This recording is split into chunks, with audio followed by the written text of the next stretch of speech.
guys, so korang dah tengok cara-cara macam mana nak buat pavlova tadi. So this is hasil lepas kita letak dalam peti ais. So you guys can see, tengok it's really good. Tengok dekat luar dia, sangat-sangat crunchy. And then this one is dalam bentuk yang kecil-kecil, sesuai kalau korang nak buat dessert ataupun nak jamu orang, nak bagi seorang satu je, sangat sesuai untuk this one. Alright, okay. Since ada dua tadi, so satu kita simpan untuk orang lain sekali makan. So kita orang akan share dengan korang flavor this one and apa rasa dia. Okay, so sebab tukang buat yang ni, so bagi diorang rasa lah. Rasa?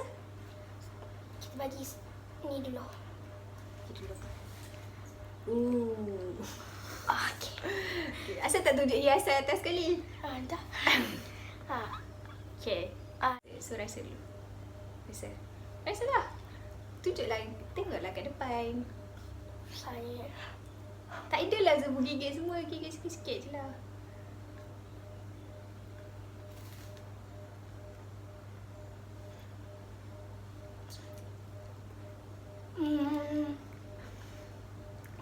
Dia ada rasa Allah. okey lah, sedap lah. Dia rasa apa? Ranggup. Cuba tunjuk kat depan tu. Apa Dia yang ada- ada kat dalam tu? Dia ada roti. Roti tak ada. Ada Rosak kau tu. Okay. ada kiwi dengan anggur. Anggur. Anggur. Lepas tu ni yang putih-putih ni krim. Dia rasa macam mana? Dia rasa crunchy ke?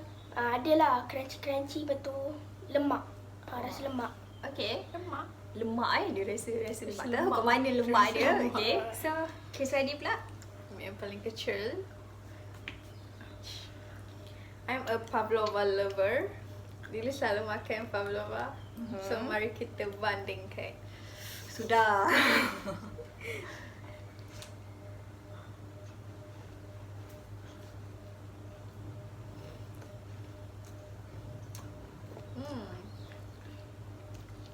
Dah. Not too sweet. Okay. Tapi punya manis perfect. Okay. Complete lah. Lepas tu Tunjuk kat kamera. Dia punya isi dalam. dia crunchy. Dia macam sebati lah. Dia punya bawah dengan dia punya cream.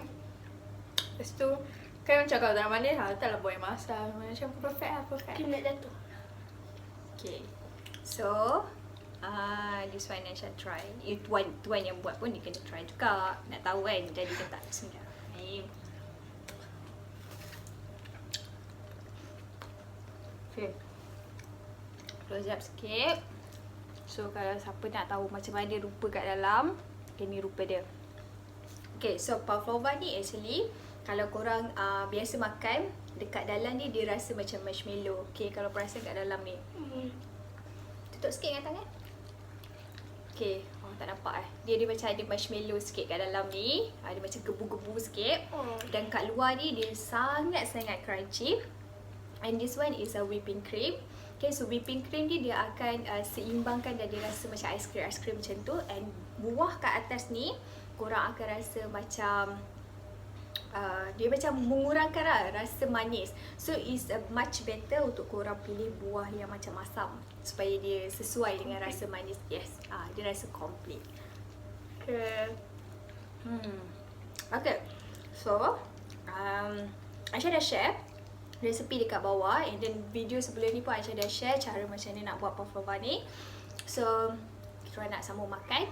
Selamat mencuba. Bye.